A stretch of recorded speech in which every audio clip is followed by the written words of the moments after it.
Et alors, changer de regard sur nos comportements et sur les comportements de nos enfants, pourquoi?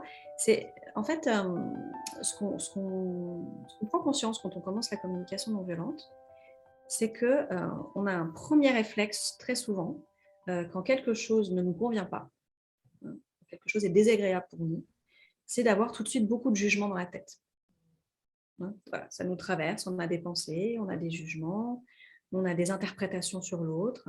On peut interpréter ses actes, on peut interpréter ses intentions, enfin voilà, on a tout un bazar dans la tête qui arrive et souvent c'est ça qui va sortir de notre bouche ou en tout cas si ça sort pas de notre bouche, ben, on le pense très, très fort et l'autre l'entend.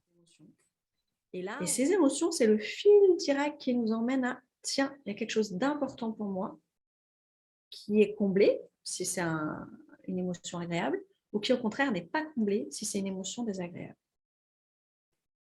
Et ça va nous permettre déjà de mieux nous connaître, de mieux nous comprendre. Ah mais tiens, il y a ce besoin-là. Nous, on appelle ça des besoins. Ce qui est important pour nous, nos valeurs, nos aspirations, ce qui est vivant à l'intérieur de nous, on appelle ça des besoins, les besoins humains.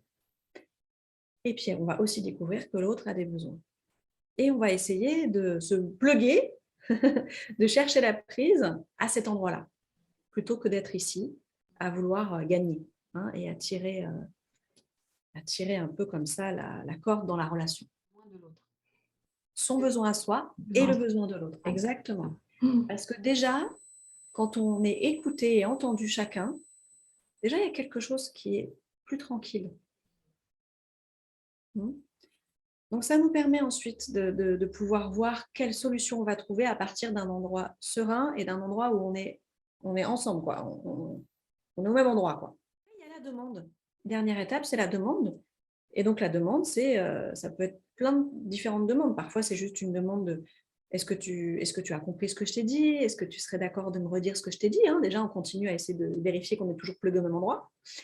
Et puis après, il y a la demande de solution, comme j'ai dit tout à l'heure, où ensemble, on va proposer une solution. «OK, est-ce que tu serais d'accord du coup qu'on fasse ça?» Et l'autre, il va dire peut-être il va dire: «Ah oui, super», peut-être il va dire: «Bah, pas tout à fait», et puis il va faire une autre proposition et puis on va voir ensemble.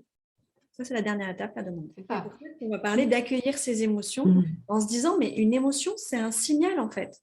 Ça me parle de quelque chose qui se vit en moi, donc je vais l'écouter». OK? Je vais l'écouter dans l'idée où derrière, il y a un besoin. L'émotion, elle est en train de dire: «Tic, tic, tic, tic, tic, tic, tic, il y a quelque chose d'important, il y a quelque chose d'important». Tout simplement. Mmh. Et Donc donc je vais aider mon enfant et ce qui va l'aider, c'est justement d'accueillir son émotion, de pouvoir être en empathie, soit silencieuse si j'ai pas les mots et c'est parfait. Mais de vraiment être dans l'espace de: «OK, tu vis quelque chose de difficile, je suis là pour toi». Et peut-être je vais trouver des mots au fur et à mesure qui vont parler de son émotion et de son Mmh. besoin. Et ça va aider l'enfant à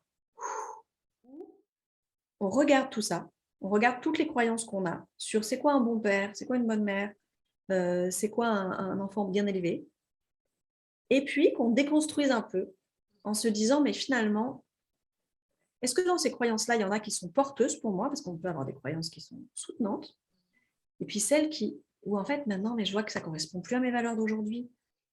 Et là, ensemble, on va se mettre d'accord sur à quel moment, hein, à quelle fréquence la chambre va être rangée et comment elle va être rangée et qu'est-ce qui va pouvoir aider à ranger. Et si l'enfant est petit, ben, peut-être on va le faire avec lui pendant un certain nombre de temps pour l'aider jusqu'à ce qu'il ait son autonomie. Donc voilà, ça dépend. Et là, il n'y a pas de réponse toute faite, il n'y a pas de bonne ou mauvaise réponse. Ça va dépendre du parent et de l'enfant. C'est eux qui vont co-construire quelque chose qui leur convient.